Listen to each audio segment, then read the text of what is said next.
In the peaceful suburb of Glen Ellen, Illinois, the summer of 1985 was overshadowed by the tragic disappearance of 15-year-old Kristina Wesselman.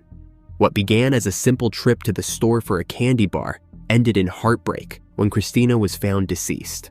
For nearly 30 years, her mother, Sandra, vowed to keep Kristina's memory alive while the case grew cold. Then, decades later, a routine DNA test would lead investigators to a man previously unknown. Kristina Wesselman was a 15-year-old student who attended Glenbard South High School in Glen Ellen, Illinois. The summer of 1985 was a time of excitement and promise for Kristina. But on July 21, 1985, as she stepped out to buy a candy bar, her mother affectionately reminded her to be careful. Sadly, her mother's instinctual worry would tragically prove to be justified. When Kristina did not return home, worry quickly turned to panic. As night fell, Sandra and her family searched the neighborhood, calling out for her and asking neighbors if they had seen her. Their worst fears were confirmed the next morning when Kristina's lifeless body was discovered in a nearby field. She had been brutally assaulted and stabbed 8 times. The field where she was found was a place where children often played, making the crime even more unsettling for local residents. The investigation that followed was exhaustive and heart-wrenching. DuPage County detectives launched a comprehensive manhunt, poring over hundreds of leads in search of the person responsible. They interviewed numerous witnesses, canvassed the neighborhood, and brought in potential suspects for questioning. The detectives meticulously analyzed the crime scene, collecting physical evidence, including male DNA found on Kristina's body. At the time, DNA analysis was still in its infancy, but the investigators understood its potential for solving the case. In 2000, after advancements in DNA technology, the investigators submitted the genetic material to a national database, hoping for a match that could finally bring Kristina's family some measure of justice. Over the years, the detectives followed various leads, exploring connections to other crimes, but each lead ultimately fizzled out, leaving the case cold. The breakthrough in the decades-old case came on September 10, 2015, when authorities received a crucial tip that would change everything.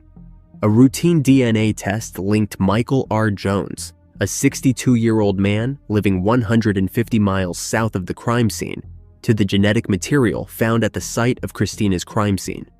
The DNA evidence had been collected from an assault kit during Kristina's autopsy in 1985 and entered into a national database years later. Jones's DNA was obtained after he pleaded guilty to aggravated domestic battery in July 2015, a felony that required him to submit a DNA sample. Armed with this evidence, DuPage County detectives secured a search warrant for Jones's home in Champaign, Illinois, where they uncovered further incriminating evidence. When questioned, Jones denied ever having been in Glen Ellen, insisting, "As God as my witness, I have never seen her before," even when presented with a photograph of Kristina. On October 4, 2015, Jones was arrested and charged with 2 counts related to the violent crime and 1 count of aggravated criminal assault. Kristina's mother, Sandra, who had dedicated herself to keeping her daughter's memory alive, expressed a mix of surprise and gratitude for the long-awaited development. Her son, Bill Wesselman, echoed this sentiment, noting the emotional weight lifted from their shoulders after decades of not knowing. On January 23, 2018, Jones was sentenced to 80 years in prison after pleading guilty. Before we get into the rest of today's video, I wanted to tell you about a new game I have been playing. I was looking for a game that I can play anywhere and at any time. Something that would be easy to play when I want to take a break from work or to help me to pass the time when I am on public transport.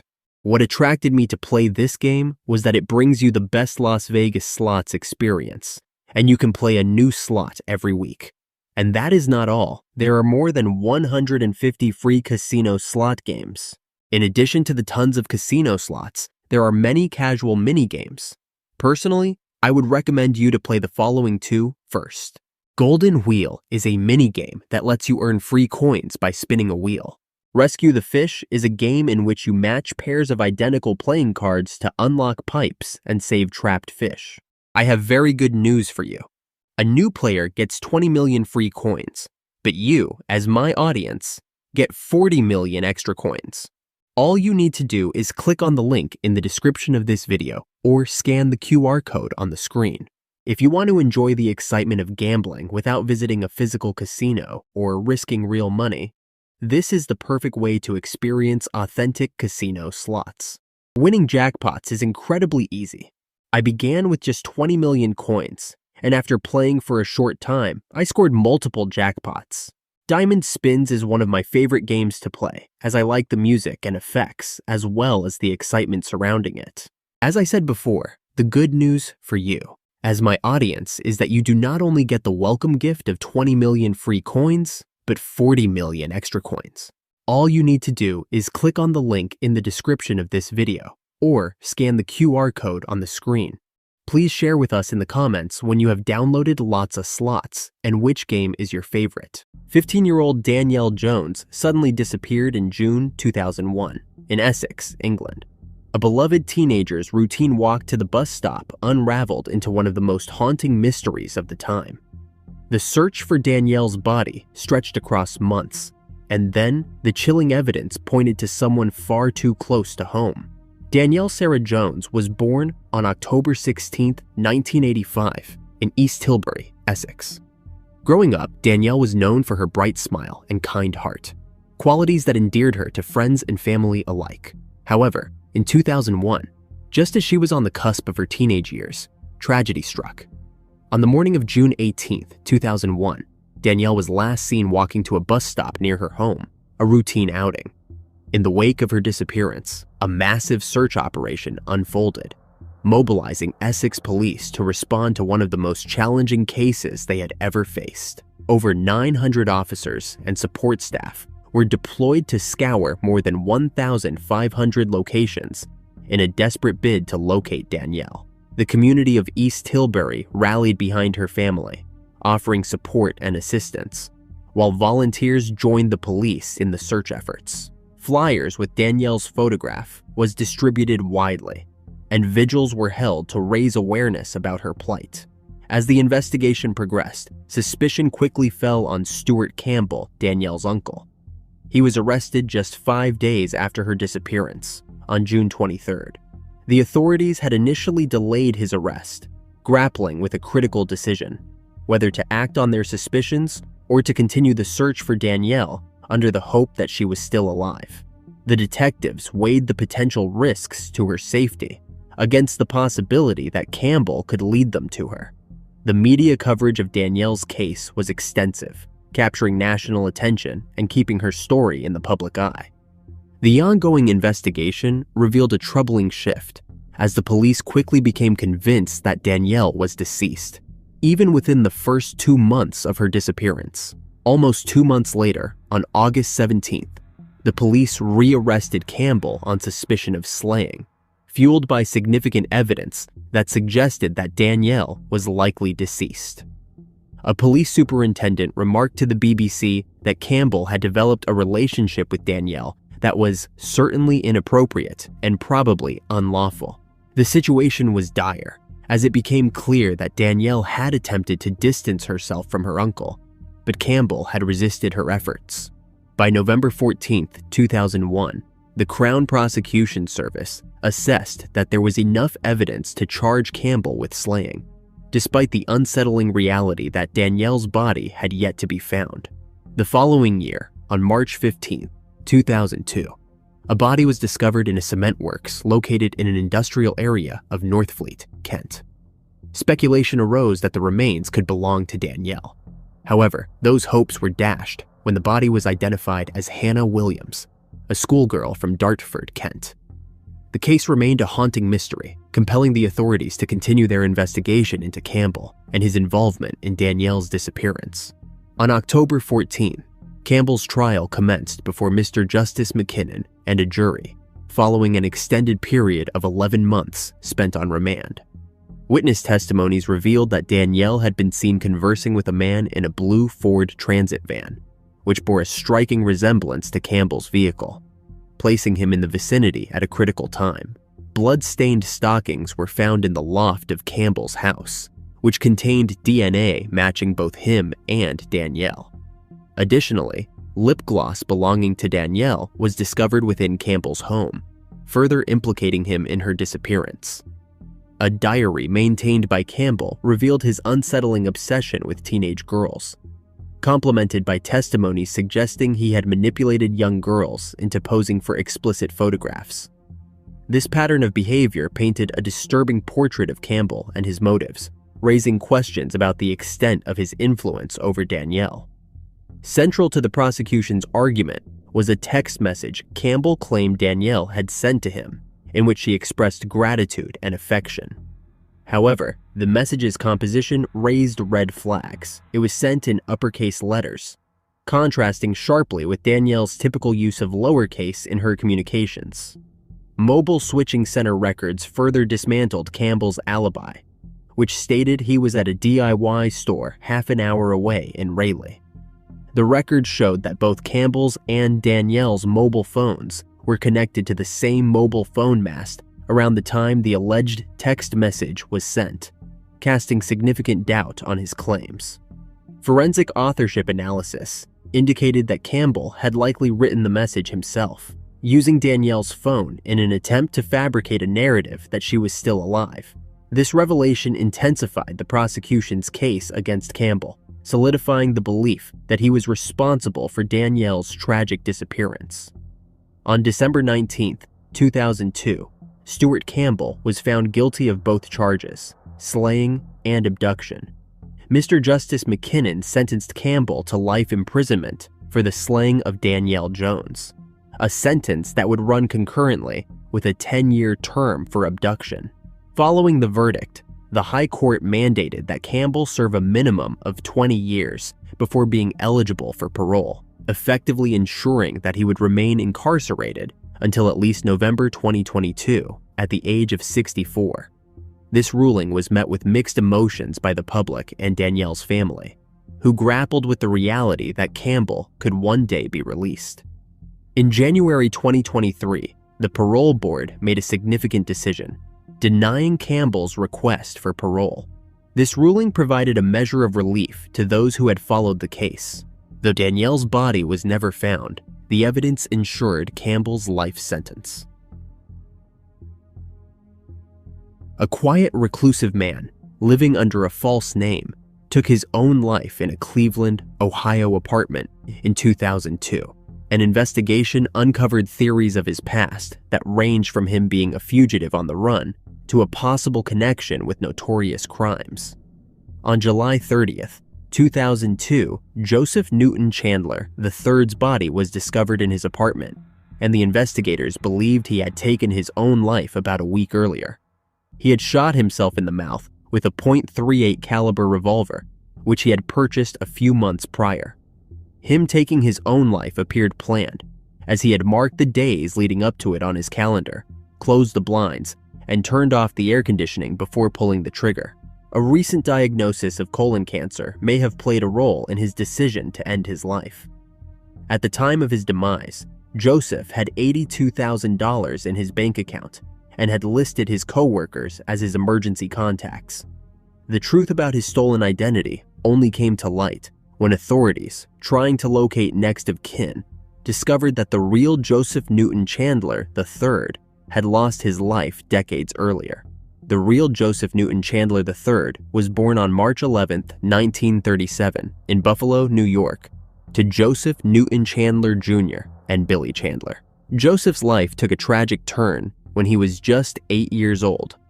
On December 21, 1945, the family embarked on a trip to Weatherford, Texas to spend Christmas with family. They were traveling along a stretch of road 2 miles west of Sherman, Texas, when their lives were abruptly cut short. In a devastating accident, their vehicle collided head-on with a truck, shattering the family's holiday plans and forever altering their fate. The fatal crash claimed the lives of all 3 family members instantly. Joseph Newton Chandler Jr., his wife Billy Chandler, and their 8-year-old son, Joseph Newton Chandler III, were pronounced deceased at the scene. The accident involved a truck driven by L.C. Black of DeQueen, Arkansas. Remarkably, neither Black nor his passenger, G.R. Hutchinson, was injured in the crash. This revelation led to a deeper investigation into the unknown man's true identity. The authorities were initially unable to find fingerprints to aid in identifying him. In 2014, Peter J. Elliott, the U.S. Marshal for the Northern District of Ohio, reopened the case.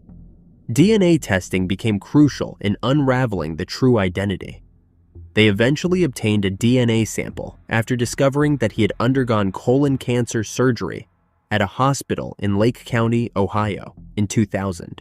The tissue sample generated a CODIS profile, but initial searches yielded no matches.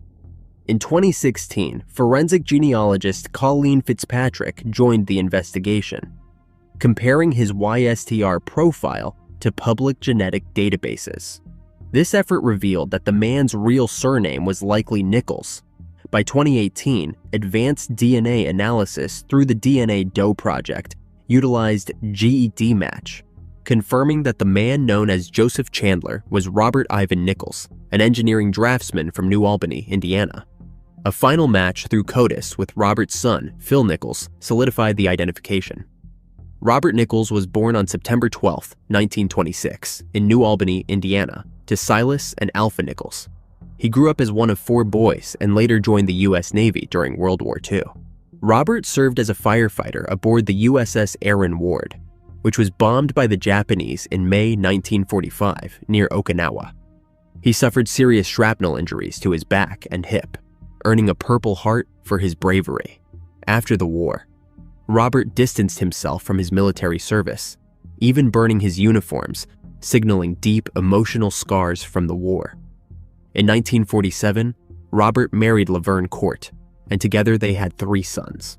For several years, Robert lived what seemed to be a typical post-war American life. He found stable employment as a draftsman at General Electric, providing for his family and settling into domestic life. But behind this facade of normalcy, Robert was restless. In 1964, without warning, he left his wife and children, filing for divorce that same year. He relocated to Dearborn, Michigan, telling his parents that he had found a job in the automobile industry. His decision to leave his family raised many questions, but Robert gave no clear explanation, leaving those closest to him puzzled by his abrupt departure. By March 1965, Robert had moved again, this time to Richmond, California. He wrote to his parents to update them on his new location, maintaining the image of a man starting fresh. Around the same time, he sent a letter to his son Phil from Napa, California, which would be his last known communication with his family. After that brief contact, Robert disappeared without a trace, leaving no further clues about his life or intentions. Later that year, his family reported him missing. Despite their efforts to track him down, including hiring private detectives to search in both California and Indiana, they found no leads. No one in Robert's new circles appeared to know anything about him, and the investigators came up empty-handed. Robert Nichols lived under his real name until around 1976, when he chose to adopt a false identity.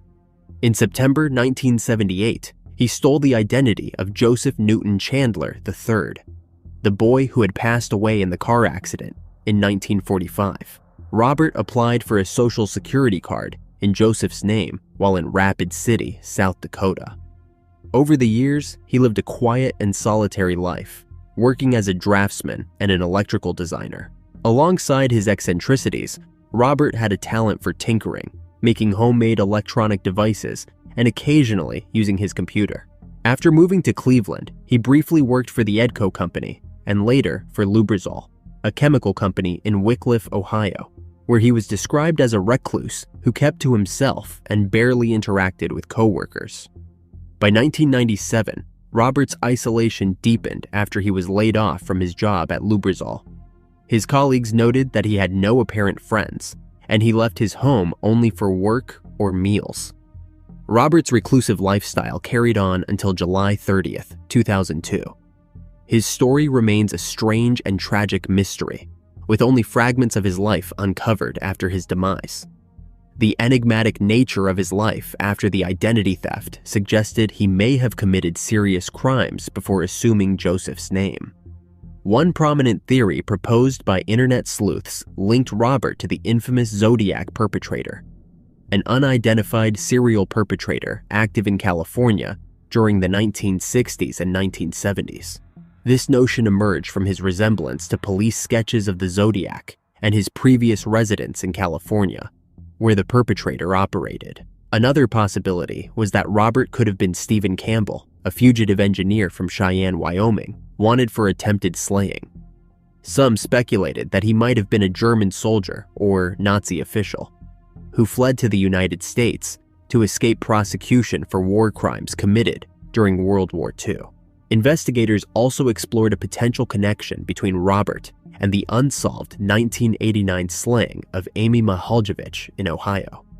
The resolution of the mystery surrounding Joseph Newton Chandler III reveals the tragic story of Robert Nichols, a man who lived under a stolen identity for decades. A 15-year-old high school student vanished without a trace from her small Utah town in May 1995.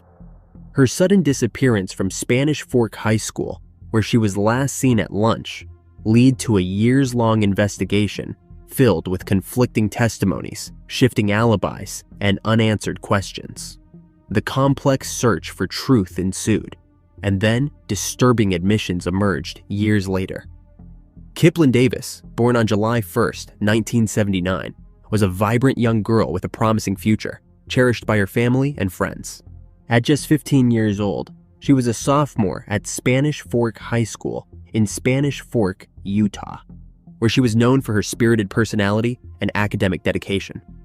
On the morning of May 2, 1995, after a disagreement with her parents, she arrived at school early, ready to attend her classes as usual. Throughout the morning, Kiplyn participated in her school activities, attending all her classes until lunchtime. She was last seen in the school cafeteria, surrounded by friends and classmates.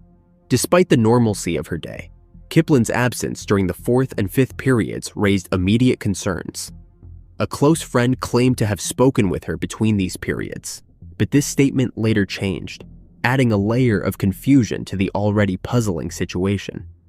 By the end of the school day, Kiplyn had not returned home, leaving behind her personal belongings, her purse, makeup, dental retainer, and school books, locked in her school locker. As the hours turned into a night of worry, Kiplyn's family grew increasingly concerned. She had told her friends she would not be attending planned activities that evening, and had even expressed thoughts about running away. These comments became a focal point for investigators, hinting at underlying issues that may have contributed to her disappearance. When Kiplyn failed to arrive home at her usual time, her family reported her missing, sparking a widespread search that would draw in law enforcement agencies. Within 2 months of her disappearance, the case had attracted the attention of the FBI, who began treating it as a possible kidnapping. The transition to federal involvement underscored the seriousness of the situation, as the investigators worked tirelessly to piece together Kiplyn's last known movements. Despite extensive efforts, including interviews with friends, classmates, and family members, the mystery surrounding her fate only deepened. As months passed without any sign of Kiplyn or clues regarding her whereabouts, law enforcement began to suspect foul play in her disappearance. Despite the argument she had with her parents on the day she vanished, and her remarks about running away, Kiplyn's family remained firm in their belief that her life was taken. In the wake of her disappearance, numerous rumors circulated within the community, speculating about potential locations where her body might be hidden. Theories ranged widely, with claims that she could be buried in a nearby canyon, a train tunnel, under a building, or even in various other sites around Spanish Fork.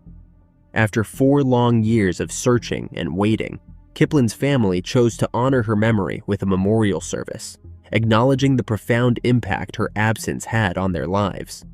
In a meaningful gesture, they erected a marker in her name at the Spanish Fork City Cemetery, creating a physical place for friends and family to visit, remember, and mourn. In 2003, U.S. Attorney Paul Warner took significant steps to revive the investigation into Kiplyn Davis's disappearance and potential demise.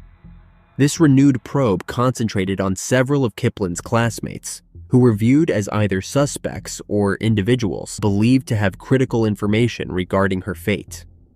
Among those scrutinized were Timmy Brent Olsen, Christopher Neil Jepson, Rucker Leifson, Gary Blackmore, and Scott Brunson. The focus on these individuals marked a pivotal shift in the investigation, aiming to uncover the truth behind Kiplyn's tragic story. Timmy Brent Olsen and Rucker Leifson were eventually charged with Kiplyn's slaying, as evidence and testimonies began to mount against them. Olsen quickly came under suspicion shortly after Kiplyn's disappearance.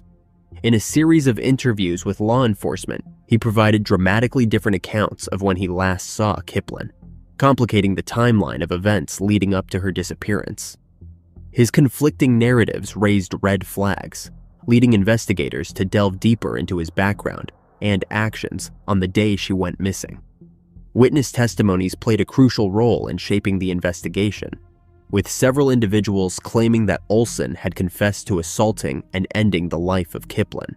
According to these statements, he had allegedly hidden her body in a canyon near the Spanish Fork River. Such allegations painted a disturbing picture of Olsen's character and raised serious concerns about his involvement in Kiplyn's case. The accusations against him extended beyond this incident. During the investigation, at least 4 women testified that Olsen had exhibited aggressive behavior or committed offenses against them, suggesting a troubling pattern of misconduct. On May 6, 2009, a significant development occurred when Utah state prosecutors dropped the slaying charges against Christopher Neil Jepson, opting not to pursue the demise penalty. Instead, Jepson pled no contest to charges related to obstruction, ultimately signing an affidavit in which he stated that he had no knowledge of the circumstances surrounding Kiplyn's disappearance. Rucker Leifson, meanwhile, took a different path, pleading guilty to 1 count of lying to a grand jury. His sentence was set at 4 years in prison, adding to the growing list of individuals linked to the case who faced consequences for their actions during the investigation. Gary Blackmore and Scott Brunson also found themselves in legal trouble, having been found guilty of lying to a grand jury. Their sentences were contingent on their willingness to testify against Olsen. As the legal proceedings continued, a pivotal moment arrived on June 1, 2009, when a judge announced a decision regarding a motion to dismiss the charge against Timmy Brent Olsen. The judge chose to defer any ruling on the motion, citing the need to review all evidence presented by the prosecutors. This indicated that the court still sought to establish whether there was sufficient evidence of Kiplyn's demise, and an evidentiary hearing may be called to explore this critical aspect further. On February 11, 2011, Olsen eventually pleaded guilty and received a 15-year prison sentence. In a troubling revelation, he claimed to have witnessed another individual strike Kiplyn in the head with a rock and admitted to assisting in moving her body afterwards. However, he declined to disclose the identity of this individual or the location of Kiplyn's remains. Despite being eligible for parole in 2021, Olsen's refusal to cooperate with authorities regarding the whereabouts of Kiplyn's body resulted in his parole being denied. Timmy Brent Olsen is currently scheduled to serve his entire sentence, with a release date set for February 2026.